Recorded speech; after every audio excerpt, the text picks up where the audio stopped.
My name's Richard Wilson, live in the Outer Downs station, which is 85 kilometres north of Whitecliffs.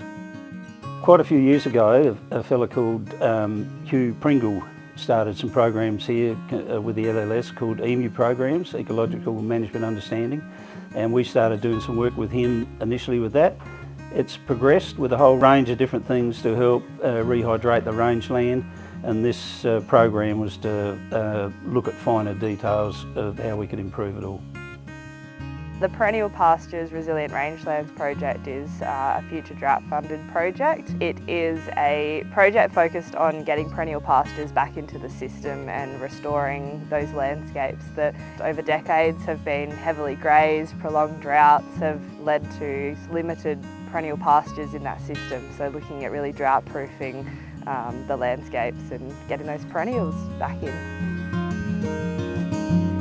I'm the facilitator of the Whitecliffs community of practice, and that's made up of about 7 landholders in that local area and a host landholder that has the demonstration site on his property.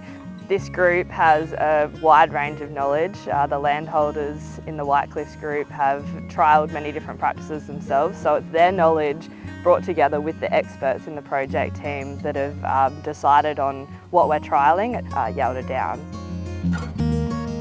Out here, there's been millions of years of these pastures, perennial pastures, becoming established. The ones that don't survive are gone, but the ones that do are the ones that hold the system together and bind the soil tight and help infiltration of moisture. So we work with what nature's provided us with, and all we've got to do is build the capacity for that to keep producing seed and holding the country together. And the small group here, we have a lot of us are neighbours, so we're not very far away, often share common problems and been able to share knowledge that we've got. At the Outer Downs demonstration site, the Community of Practice group decided to trial 4 different practices. So water ponding, most of the landholders in the group have done this practice over many years, so they knew that it provided some good results. Water ponding in combination with ripping, and also trying to introduce native seed, so sowing that native seed, which was a bit of a trial because the literature showed that it was quite hard to access native seed, especially for those key species we were looking for that Whitecliffs region.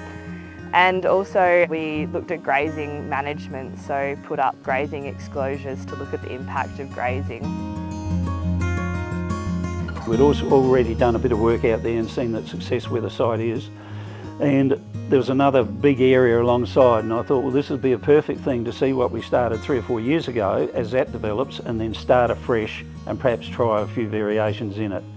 Ripping it a little bit different, not ripping it, doing a little bit of variation to see what's going to be the most successful.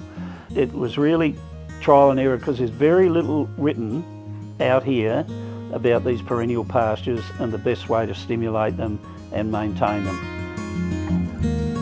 The co-design of this project has been really special because we've had landholder knowledge and input from on the ground. We've had those technical experts in their different fields talking to those landholders, and the landholder interviews that we've conducted have really shown there's a wide range of combination of practices that can be used together, and I guess it's been a really collaborative project because we've had a broad range of knowledge coming together for the design and also the implementation of this project.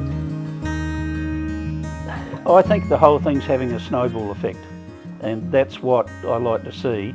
People hear about it, they see it, and then they ask questions, and I've found that good, that people are really happy to share what they find out about. And the other thing that I'm enthusiastic about, I'm 72, but there's a lot of younger guys are very enthusiastic about heading in the same pathway with pasture regeneration and rangeland rehydration, and it's good out here that happens too. Although the project is wrapping up, we do really want to continue monitoring, and the landholders have given us that feedback. They know that 2 years is not a long time to see ongoing results and benefits of these practices. So to keep monitoring those sites and keep feeding back those results is something that's really important to us.